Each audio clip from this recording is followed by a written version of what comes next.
Birth के बाद पहला काम क्या करना है, dry and stimulate the baby. Child birth के प्रोसेस के बाद इन्फेंट आपके पास है, सबसे पहली बात drawing with a warm towel. Towel से ड्राई करें, रब विद द टॉवल, उसी टॉवल से थोड़ा सा रब करें, इसे कहते हैं स्टिमुलेशन। थोड़ा सा आपने स्टिमुलस दिया, बेबी क्राई करेगा। पोजीशन अच्छी सी मेंटेन करें, पोजीशन इस तरह की हो कि एयरवे ओपन रहे, ये हमारा पहला काम होता है। प्री टर्म बच्चों में भी, टर्म बच्चों में भी। प्री टर्म बच्चों में बुक्स में लिखा है प्लास्टिक बैग में भी आप रख सकते हैं थोड़ी देर, ताकि हाइपोथर्मिया ना डेवलप हो। सो टर्म बच्चे, प्री टर्म बच्चे दोनों में ही पहले स्टिमुलेशन देना है, क्राई करवाना है। उसके बाद अगली चीज, इन्फेंट विद एक्सेसिव सिक्रीशंस या फिर दोस्त जिनका थिक मेकोनियम है, उन्हें क्या करना है, you have to go for suctioning. Suction catheter pass करेंगे ओरोफेरिंग्स में, और ओरोफेरिंग्स में से सक्शनिंग करेंगे। सक्शन प्रेशर होना चाहिए 100 मिलीमीटर मरकरी, और ये सारा काम आपने 20 to 30 सेकेंड्स के लिए जारी रखना है। यानी पहला काम एयरवे ओपनिंग, पहले आपने एयरवे को ओपन किया, क्लियर किया थोड़ा बहुत भी, और उसके बाद आपने सक्शन कर दिया। अब हमारे पास तीन बातें हैं, या तो बेबी बिल्कुल ठीक है, healthy and vigorous, pink colour है, गुड रेस्पिरेटरी एफर्ट है उसकी, हार्ट रेट भी उसका मोर देन 100 है, ठीक है, infant can be wrapped up and given to the parents. आप मदर के हवाले करें, hand over to the mother, that's it. दूसरी सिचुएशन है कि अगर बच्चे की इरेगुलर रेस्पिरेटरी ब्रेथ्स आ रही हैं, लेकिन हार्ट रेट ठीक है, ब्रीदिंग मूवमेंट अच्छी नहीं है, यानी बेबी डिलीवर हुआ, ब्रीदिंग इरेगुलर है, हार्ट रेट ठीक है, या फिर एक और इसमें सिचुएशन होती है कि बेबी डिलीवर हुआ और उसे एपनिया है, बेबी बिल्कुल भी ब्रीद नहीं कर रहा या फिर गैस कर रहा है, और उसके साथ जब आपने हार्ट रेट चेक किया तो हार्ट रेट लेस देन 100 है। अब क्या करें? पहली बात है रीअसेस एयरवे।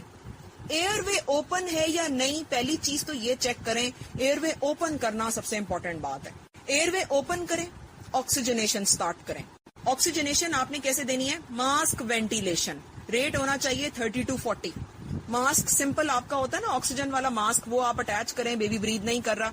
एन एपनिक इन्फेंट या फिर one with gasping respiration, gasp कर रहा है बच्चा, ब्रीदिंग नहीं कर रहा, an infant that remained cyanosed, उसे आपने वेंटिलेशन देना है। कैसे? Ventilation is performed either with a bag valve mask, BVM apparatus, or a face mask plus T piece connector. ये दो चीजें आपकी पहले हैं, ठीक है ना। ये किसमें हुआ? एपनिया, बच्चा ब्रीद नहीं कर रहा, हार्ट रेट नीचे है, इसे कहेंगे bag valve mask ventilation. Air और ऑक्सीजन के साथ एक प्रॉपर सोर्स होता है जिसके साथ आप ये अपरेटस अटैच कर देते हैं। It is attach to the gas supply which is air plus oxygen. Poor response, नहीं कुछ भी हुआ, इंट्यूबेट, इंट्यूबेशन करें, वेंटिलेशन दें, और उसमें रेट होना चाहिए 30 to 40। यानी अगला स्टेप है इंट्यूबेशन थ्रू ETT पास की, इंट्यूबेट किया, और फिर है ventilation. After another 30 to 60 seconds of face mask ventilation, if there is still inadequate response, तो फिर आपने एंडोट्रेकियल इंट्यूबेशन करना है।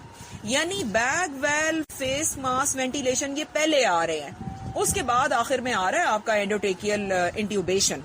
वो भी नहीं हुआ, अगली बात एक्सटर्नल चेस्ट कंप्रेशन, जिसमें रेट होना चाहिए 120 compressions per minute, 1 to 2 centimetre deep, lower border of sternum. और उसके बाद अगली चीज IV access plus medication and fluids, क्योंकि सर्कुलेशन को मेंटेन करना है। IV एक्सेस किया, इंट्रावेनस लाइन सेव की, और उसके बाद एड्रेनलिन स्टार्ट हो जाता है, फ्लूइड स्टार्ट हो जाते हैं।